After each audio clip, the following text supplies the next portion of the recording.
Assalamualaikum warahmatullahi wabarakatuh.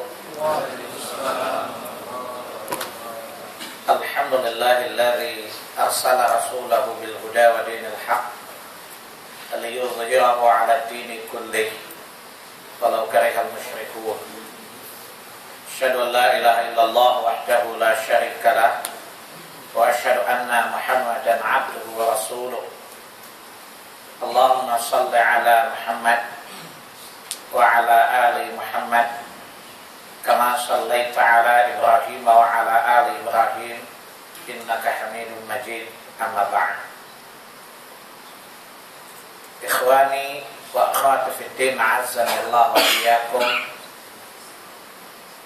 Alhamdulillah,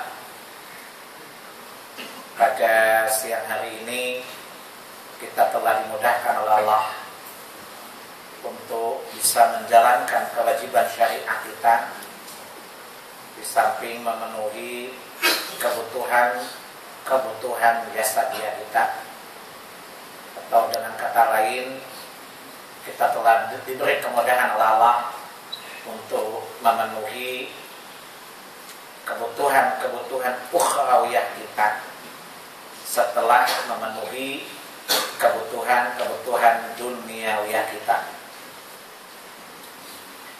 Bapak Ibu, ikhwani wa akhwati fiddin, rahimani wa rahimakumullah. Masih ingat khutbah Jumat saya enggak? Enggak ingat? Antum kalau nonton sinetron atau nonton apa gitu pasti ingat ya. Jadi kalau Anda diundang untuk mendengarkan motivasi tungdes waringin supaya kaya mendadak, saya yakin antum hafal ya. Kalau urusan dunia biasa kita suka on, kalau urusan akhirat memang suka lemot gitu ya. Masa sekian banyak orang gak ingat kira-kira 2 minggu lalu ya saya khutbah di sini, semua ikut nggak? Enggak ya? Iya. Biasa kalau Jumat suka ngantuk ya. Iya. Baik. Itu urusan antum sama Allah ya. Baik. Kesimpulannya bahwa syariat Allah itu selalu mengandung 2 hal ya. Pertama, Allah ingin mencerdaskan kita dengan ibadah itu. Yang kedua, tiga ya. Yang kedua, Allah ingin mensucikan kita dengan syariat itu. Dan yang ketiga, Allah ingin memberikan kita keuntungan dengan syariat itu. Dan seluruh syariat tidak pernah Allah mengambil sedikit pun keuntungan darinya. Jelas?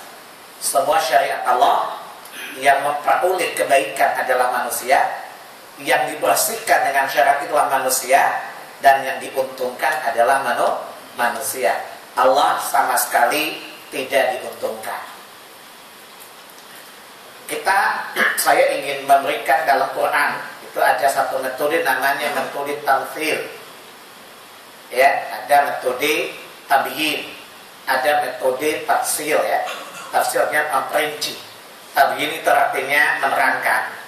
Ya, kemudian ada namanya tamthil, memberikan perumpamaan. Ya. Kadzalika matsalul ladzina misalnya. Ya, demikian itu perumpamaan. Ya. Allah contoh memberi perumpamaan. Tadi Allah suka membandingkan sesuatu yang jelek untuk manusia dalam imannya itu seperti apa yang jelek pada makhluknya. Ya, seperti Allah mencontohkan orang mengikuti hawa nafsunya itu dan cinta dunia kayak anjing. Ya, nah, di surat 7 itu ya, ayat 175 sampai dengan 176. Ya, watlu alaihim naba'al ladzi atainahu ayatina fansalakha minha fa'atba'ahu syaitan wa kana minal ghawin. Jadi ada orang yang Allah berikan pemahaman terhadap agama secara mendalam, secara baik, tetapi dia kemudian melepaskan diri dari pengetahuan itu terhadap ayat Allah. Apa yang menyebabkan dia meninggalkan ayat-ayat Allah? Allah jelaskan di ayat 176-nya, ya, walau syi'na la rafa'nahu biha. Seandainya kalau kami mau, kami angkat derajatnya dengan pengetahuan, dengan agama yang dia ketahui tadi. Tetapi kata Allah, walakin akhlada ilal ardi wattaba'a hawahu. Akan tetapi dia mengikuti, dia lebih cenderung kepada dunia dan mengikuti hawa nafsunya. Famathaluhu kamathalil kalbi. Maka dia perumpamaannya sama seperti anjing, gitu ya. Engkau biarkan dia menjulurkan lidahnya, engkau menghalau pun dia menjulurkan lidahnya. Pengekor hawa nafsu itu sama seperti anjing ya. Nah, mudah-mudahan antum tidak jadi seperti itu.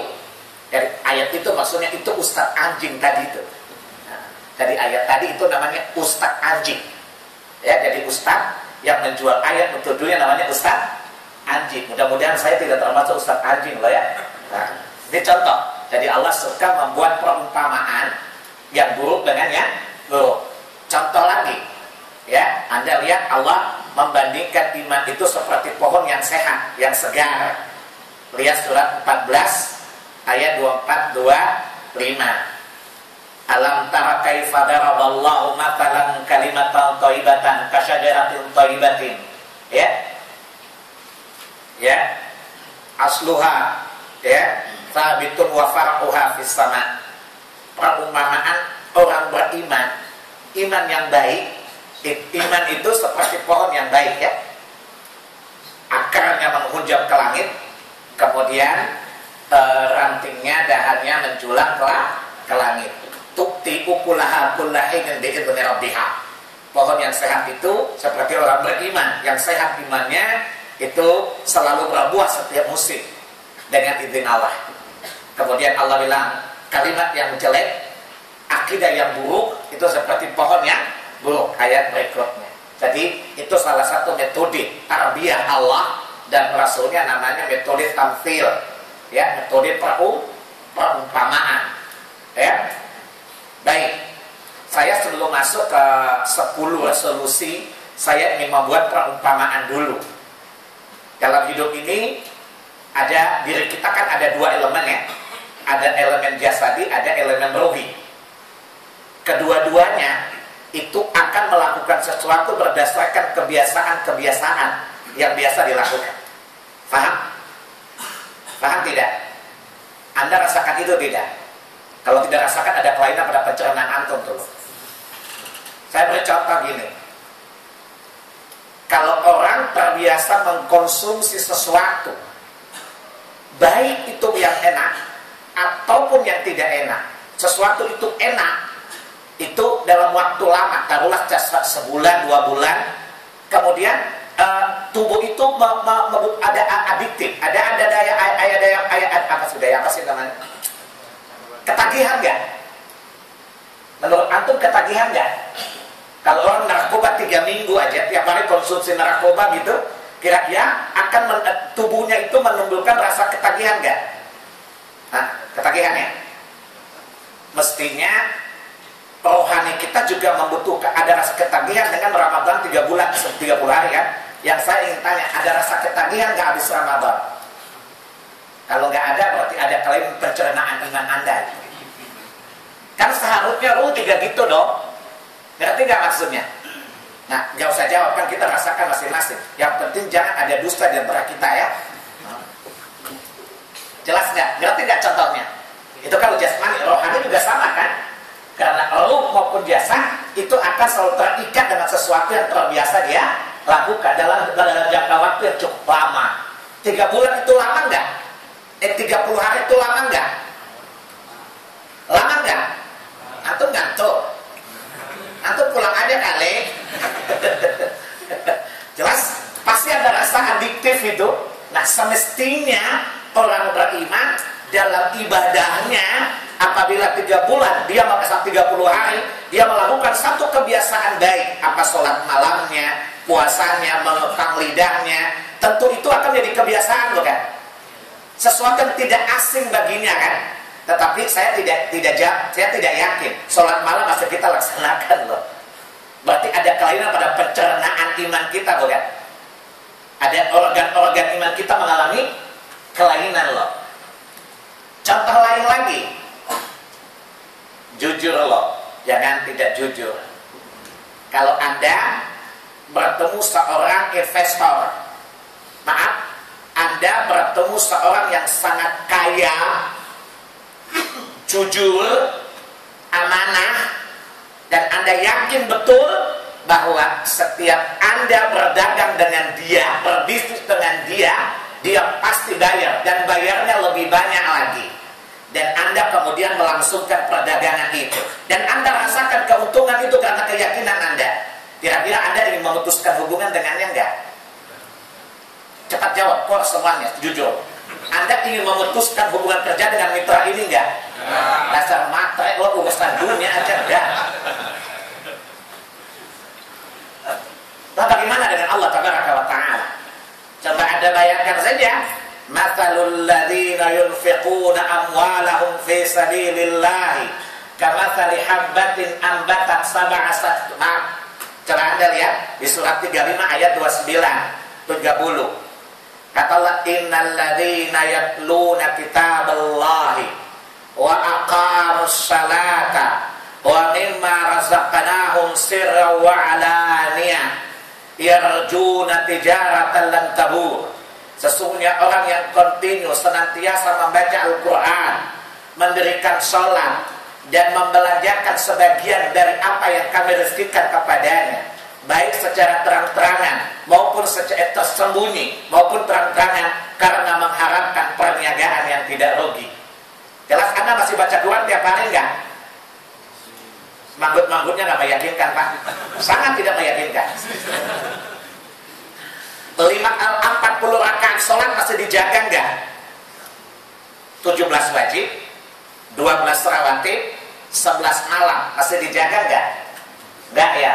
Dasar pedagang bego loh gitu lah kira-kira. Kalau ada orang memutuskan mata rantai perdagangan, Anda pasti katakan apa? Dengan bahasa yang agak kasar gitu loh. Dia dalam arti bego punya orang gitu ya.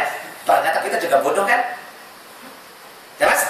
Kemudian Anda menginfakkan harta Anda terang-terangan, dan minimal coba Anda lihat surat 2 Al-Baqarah ayat 261. Mathalul ladzina yunfiquna amwalahum fi sabilillahi kamathali habbatin ambatat sab'a sanabila fi kulli sumbulatin mi'atu habbah wallahu yudha'ifu liman yasha wallahu wasi'un alim. Perumpamaan Anda menginfakkan harta di jalan Allah itu seperti kamu menanam satu saham, akan Allah bayar apa? Satu pohon, bukan? Dan pada pohon itu ada 7 tangkai, dan tiap-tiap tangkai itu 100 biji. Anda dapat berapa dari sekali transaksi? 700. Kalau Anda mendapatkan, andai kata di perusahaan Anda itu Anda mendapatkan balasan, andai kata saham Anda ada perusahaan, ada Bursa Efek Jakarta misalnya, menawarkan satu saham, balasannya 700 kali, Anda kira-kira beli saham itu enggak? Jujur. Dan tiap hari itu terjadi. Anda lakukan atau Anda tinggalkan? Dasar hamba dunia loh. Itu alias oon. Betapa bodohnya manusia. Padahal Allah menjanjikan keuntungan yang sangat besar. Sebaiknya seorang pedagang yang baik adalah dia berdagang setiap hari. Ya, pertanyaannya adalah, kenapa sih Pak Salim? Saya ngerti itu, ya. Yang tadi Bapak ngomong contoh gimana ada rasa ketagihan, ada rasa berasa bahwa keuntungan begitu besar, tetapi ketika saya tinggalkan, saya tidak merasa rugi loh. Maka pertanyaan, ada apa sih di balik itu semua? Pertama, coba Anda evaluasi aja deh. Ada 10 hal yang menjadi penghalang. Maka Anda lakukan 10 hal agar hati itu menjadi hidup. Yang pertama, hati itu kan, tubuh manusia itu kan ada segumpal daging, kata Nabi ya. Inna fil jasadi mudghah. Dalam diri manusia ada segumpal daging. In saluhat saluhal jasadu kullu. Jika dia bagus, maka bagus seluruh gerak anatomi. Wa in fasada fasadal jasadu kullu. Jika dia buruk, maka buruklah. Jadi gerak jasmani ini tergantung gerak hati. Karena tangan, kaki semuanya hanyalah prajurit. Sementara komando dan komandan itu adalah hati ya. Jadi hati yang membuat, memanage, sehingga mulut berdusta atau jujur. Hati bukan. Keinginan korupsi ada di mana? Ingin berzina ada di mana? Tangan yang mengeksekusi pencurian korupsi dan kemaluan yang mengeksekusi zina. Tetapi semua adalah karena komando hati. Maka kalau Anda ingin memperbaiki kualitas hidup, kualitas keagamaan kita, maka hendaklah yang kita perbaiki adalah hati dulu. Maka coba lihat kenapa hati. Kata Allah dalam bentuk doa Ibrahim alaihissalatu wassalam, ya, surat 26, surat Asy-Syu'ara ayat 87 sampai dengan 89. Wala tukhzini yawma yub'atsun al-yawma la yanfa'u malu wala banun illa man atallaha biqalbin salim. Ya Allah, jangan engkau rendahkan aku, jangan engkau hinakan aku pada hari engkau bangkitkan manusia, yakni hari kiamat. Al-yawma la yanfa'u malu wala banun, hari ketika harta dan anak-anak tidak mampu menolong kita, tidak bermanfaat pada hari itu. Illa man atallaha, kecuali siapa yang datang kepada Allah biqalbin salim, kecuali dengan hati yang selamat. Nama saya Salim, tapi hati saya belum salim, baru namanya doang. Ya, jadi dulu kalau orang manggil nama saya salah, ibu saya marah. Jadi orang Arab manggil Salim. Salim itu juru selamat. Salim artinya orang yang hati, orang yang selamat, bersih. Maksudnya berusaha untuk bersih. Ibu saya bilang, saya kasih nama anak saya Salim, bukan Salim. Nah, jadi hendaklah kita berusaha agar hati kita ini bersih dulu. Maka Anda lihat, Anda kalau lihat anak kecil, lucu nggak? Anak kecil bayi itu lucu nggak? Menurut Anda lucu ya? Bodoh kali kau, apanya yang lucu? Nggak ada yang lucu kali, ya. Tetapi setiap geraknya menyenangkan hati, bukan? Anda tahu apa yang membuat Anda tidak benci pada bayi? Ketika dia senyum, ketika dia tertawa, ketika dia bergerak, semuanya terasa nikmat dan indah. Kenapa? Karena bayi itu tidak melakukan dengan nalarnya, tapi insting yang datang dari hatinya masih fitrah yang suci. Karena kefitrahan itulah, karena kesucian hati bayi itulah, sehingga seluruh geraknya itu menyenangkan yang melihatnya. Paham maksudnya anak-anak? Bukan karena anak itu yang pintar mengambil hati antum, ya. Mana ngerti itu si bocah. Dan tidak ada yang lucu kan? Iya, anaknya lucu. Saya suka bilang, otak kamu gak banget dengan yang lucu-lucunya di sini. Ya, anaknya bukan badut kok. Tetapi apa? Itu menyenangkan ya. Asyik dilihat. Kenapa gerakan anak itu menyenangkan? Ketahuilah, kata para ulama Ahlussunnah, karena anak itu di atas fitrahnya dan hatinya belum terkotori dengan berbagai kotoran. Maka tidak ada yang keluar dari hati yang bersih kecuali segala sesuatu yang menyenangkan. Segala sesuatu yang terlihat itu indah. Maka kata Nabi Ibrahim, yang selamat dan menyenangkan, yang nanti terasa indah di hadapan Allah adalah orang yang hatinya bersih.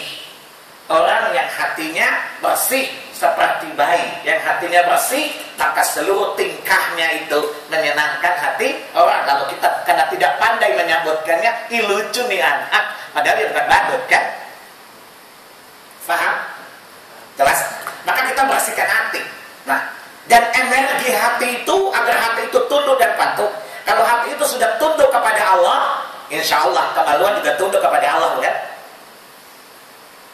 Maka mata putih akan tunduk kepada Allah. Seluruh anatomi kita akan tunduk kepada Allah. Kalau hatinya salim, maka seluruh anatominya pun akan salim, bersih. Dia akan tunduk, dia akan patuh, dan dia taslim kepada Allah Subhanahu wa ta'ala. Nah, apa saja sih yang harus kita jadikan energi atau dinamo penggerak sehingga hati itu bisa menjadi hati yang bersih tadi? Tadi saya tidak jelaskan penyakit hatinya, tapi saya jelaskan obat hatinya aja dulu ya. Hati yang sehat dulu. Nanti kapan-kapan berjelaskan hati yang berpenyakit. Yang pertama adalah mahabbatullahi wa rasulih. Yang pertama, hati itu harus kita belajar untuk mencintai Allah dan Rasulnya. Cinta itu ada dua. Pertama namanya cinta mahabbatut tabi'ah. Jadi cinta secara tabiat. Anda mencintai anak-anak gak usah belajar dong jadi tabiat kok. Anda suka uang gak? Cinta uang gak? Dia tuh senyum-senyum sih. Itu tabiat, gak usah dipelajari. Ya? Terus tidak usah dipelajari. Jadi cinta yang pertama itu sudah melekat dalam naluri manusia yang tidak usah dipelajari. Ya, Anda juga nggak ganteng-ganteng amat kan? Tapi istri Anda sangat cinta dengan Anda kan? Padahal mungkin kelakuan Anda sangat nyebelin gitu loh. Tapi istri Anda masih hari ini masih cinta dengan Anda kan? Dan cinta itu tidak usah dipelajari kan? Dia akan datang dengan sendirinya, hanya ada faktor-faktor pemicunya. Itu cinta tabiat yang Allah sebutkan di surat 3 Ali Imran ayat 14. Zuyina linnasi hubbus syahwati minan nisa wal banin wal qanatiril muqantarati minadh dhahabi wal fiddah wal khailil musawwamati wal an'ami wal harth. Ya, telah dijadikan indah dalam naluri manusia kecintaan kepada lawan jenis. Ya, kepada anak-anak, kepada emas, perak dan segala bentuk materi yang lain. Ini adalah cinta yang bersifat tabiat. Kesukaan kita kepada hal ini tidak usah dipelajari ya. Nah, cinta yang kedua cinta syariah. Cinta syariah dan ini wajib dipelajari. Dia tidak bisa datang dengan sendirinya. Anda mencintai Allah itu cinta syariah bukan tabiat. Anda mencintai Rasul itu bukan tabiat tapi syariah. Anda mencintai apa-apa yang dicintai oleh Allah itu butuh belajar enggak? Anda mencintai orang yang dicintai Allah butuh belajar tidak? Anda mencintai sesuatu karena Allah dan Anda membenci sesuatu karena Allah butuh belajar tidak? Nah, yang dimaksudkan cinta yang saya maksudkan adalah cinta yang kedua, cinta imani, bukan cinta tabiat, cinta karena din. Paham? Kenapa? Alasannya satu. Kata Nabi, kata Allah, loyalitas itu tumbuh didasarkan di atas cinta. Semakin besar kecintaan seseorang pada sesuatu, maka dia akan berusaha untuk mempertahankan sesuatu itu, dan dia akan menuruti apa yang dimaui oleh yang dicintainya itu. Betul? Itu sudah menjadi psikologi manusia, dan itu Allah gambarkan. Orang kafir mencintai kekafirannya karena cinta, dan orang beriman mencintai Allah karena cinta pula. Lihat surah 2 Al-Baqarah ayat 165. Wa minan nasi may yattakhidhu min dunillahi andada yuhibbunahum ka hubbillah. Ada di antara manusia mengambil sesembahan, loyalitas Tuhan selain Allah. Yuhibbunahum kama yuhibbullah. Mereka mencintai sesembahan itu. Mereka mau rela menempuh perjalanan yang jauh. Mereka mau duduk di depan berhala itu berjam-jam lamanya, adalah karena mereka mencintainya. Padahal kata Allah, sebagaimana mereka mencintai Allah. Maksud Allah, cinta seperti ini tidak layak diberikan kepada selain Allah, tetapi harus hanya diberikan kepada Allah saja. Tetapi karena cinta itulah mereka loyal kepadanya, mereka patuh kepadanya, mereka taat kepadanya, dan mereka mau melakukan apa saja yang diinginkan oleh yang dicintainya. Itu maksud penggalan dari ayat ini. Kemudian Allah bilang, walladzina amanu asyaddu hubban lillah. Adapun orang beriman itu asyad, sangat-sangat kokoh, sangat-sangat kuat cintanya kepada Allah. Jadi Allah bilang bahwa iman itu melahirkan apa? Cinta. Cinta itu yang melahirkan gerak untuk ketaatan kepada Allah Subhanahu wa taala, sebagaimana orang kafir taat kepada sesembahannya juga di atas dasar energi cinta. Paham? Ini manggut-manggut karena bingung atau gimana? Jelas? Maka hati ini beriman saja, tanda keimanan itu kata Allah, walladzina amanu asyaddu hubban lillah. Maksudnya orang beriman kepada Allah, yaitu sangat kuat cintanya kepada Allah, dan orang kafir itu cintanya sangat kuat kepada apa yang diyakini. Orang kalau cinta dukun suruh apa saja dia taat, kan? Pertanyaan saya, sudahkah kita merasakan getaran cinta yang ini? Getaran cinta pertama nggak usah, wong lihat orang di TV aja sudah terangsang kok ya. Jadi pertanyaan saya, kalau orang beriman begitu mendengarkan ayat Allah tergetar nggak hatinya? Ya, jadi ini pertama. Maka kata Nabi apa? Thalathun man kunna fihinna wajada halawatul iman. Ada 3 hal yang apabila ada di hati seseorang, maka dia akan merasakan manisnya iman. Dia akan merasakan kelezatan iman. Yang pertama adalah dia mencintai Allah dan Rasulnya daripada apapun juga. Jadi orang beriman, kata Nabi, tidak pernah merasakan manisnya keimanan. Dan Anda tahu, hati yang beriman akan merasakan kemanisan iman itu dengan ketaatan kepada Allah Subhanahu wa taala, dengan beribadah kepada Allah Subhanahu wa taala, dengan menyebut nama Allah Subhanahu wa taala, dengan selalu mengingat Allah Subhanahu wa taala. Dan ini tidak akan pernah terwujud kalau dia tidak mencintai Allah dan Rasulnya melebihi apapun juga. Jelas ya? Jadi 3 itu kata Nabi apa? Jadi salafun man kunna fihinna ya wajada halawatul iman. Ada 3 hal. Dia apabila 3 hal ini ada pada hati seorang beriman, maka dia akan merasakan kemanisan imannya itu. Yang pertama, dia mencintai Allah dan Rasulnya melebihi apapun. Yang kedua, dia tidak mencintai sesuatu kecuali karena Allah. Yang ketiga, dia benci kepada kekafiran. Dia murka kembali kepada kekafiran, sebagaimana bencinya dia dilemparkan ke dalam neraka. Anda benci neraka tidak? Anda mau dilempar ke neraka tidak? Kira-kira kalau Anda dilemparkan ke dalam api, kira-kira Anda benci nggak sama orang itu? Sebagaimana Anda benci kepada api itu sendiri, maka kata Nabi, engkau membenci kekafiran dan kembali kepada kekafiran sebagaimana engkau paling benci seandainya dilemparkan ke dalam api. Tentu Anda tidak suka. Barulah Anda merasakan kelezatan, kemanisan iman. Dan iman itu menjadi lezat kalau iman itu hidup. Iman itu menjadi hidup di mana dia bertambah.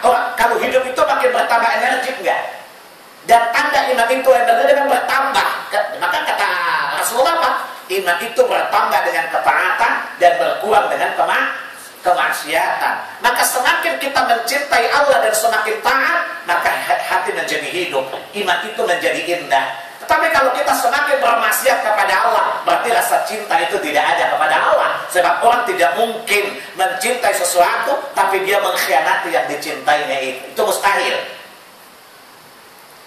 Kemudian alasan yang kedua, kenapa kita mencintai Allah?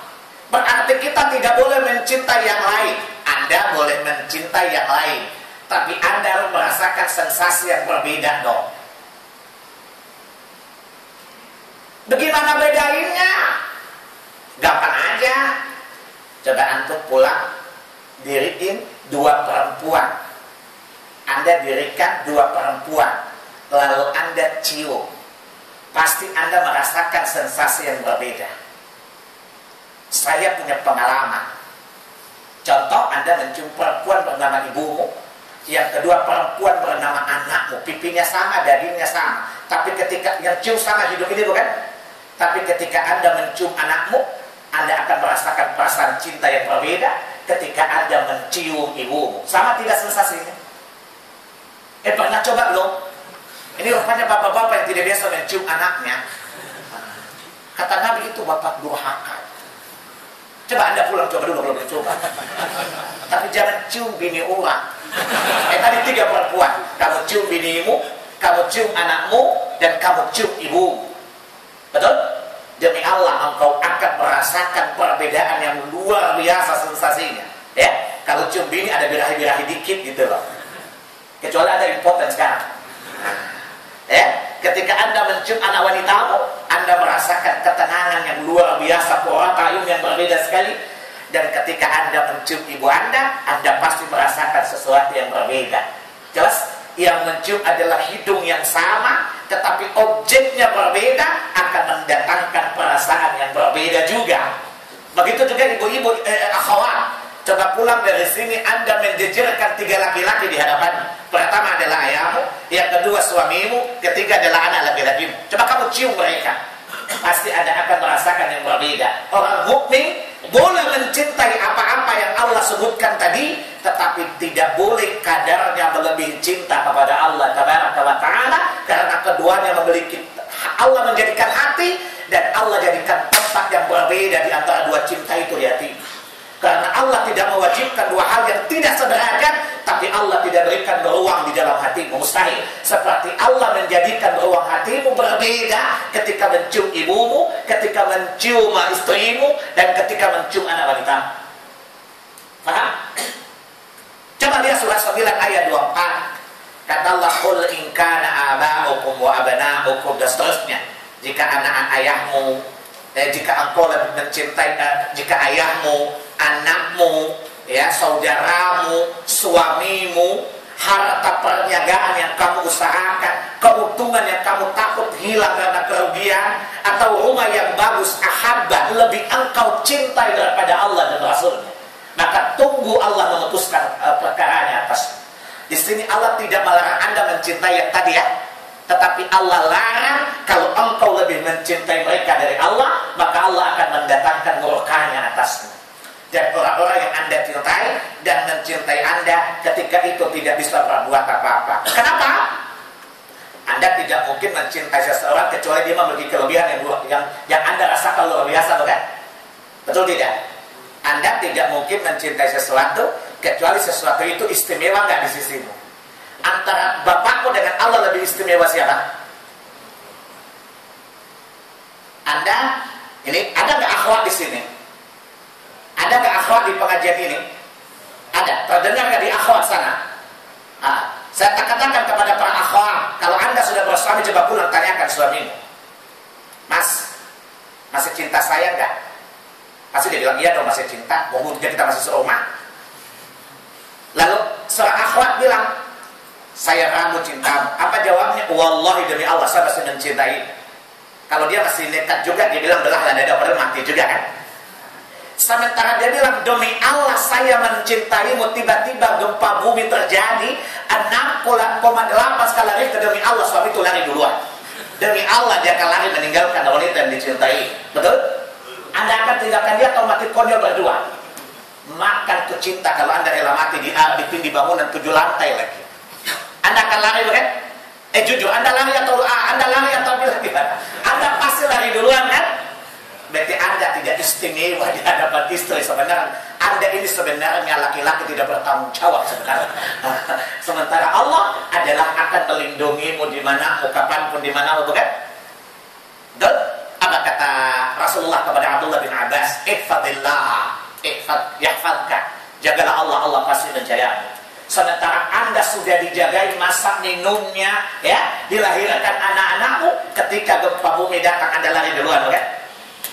Kemudian setelah sadar, waduh istri meninggal, ditanya wartawan, gimana perasaan? Sedih luar biasa karena ditinggalkan orang-orang yang dicintai. 3 bulan kemudian menikah, ditanya wartawan, gimana Pak? Yang lalu biarlah berlalu, karena kita menatap ke depan. Gombal loh, Rabu Allah tidak segombal kau. Kira-kira pernah Anda dapatkan Allah segombal kamu, hai laki-laki? Tidak. Maka kata Nabi, ihfadillah yahfadka. Jagalah Allah, niscaya Allah menjagamu. Ihfadillah ihfadillah, jagalah Allah, niscaya engkau akan mendapatkan Allah di hadapan. Artinya cintamu pasti akan terbalas cinta juga. Caranya Anda mencintai Rasulnya, mentaatinya, maka dia pasti akan mencintaimu. Kata Allah di surat 3 Ali Imran ayat 31. Qul in kuntum tuhibbunallaha fattabi'uni yuhibbukumullah wa yaghfir lakum dzunubakum wallahu ghafurur rahim.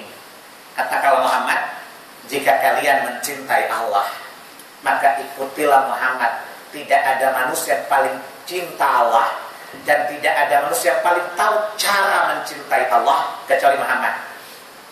Dan Muhammad tidak pernah mengkhianati Tuhannya.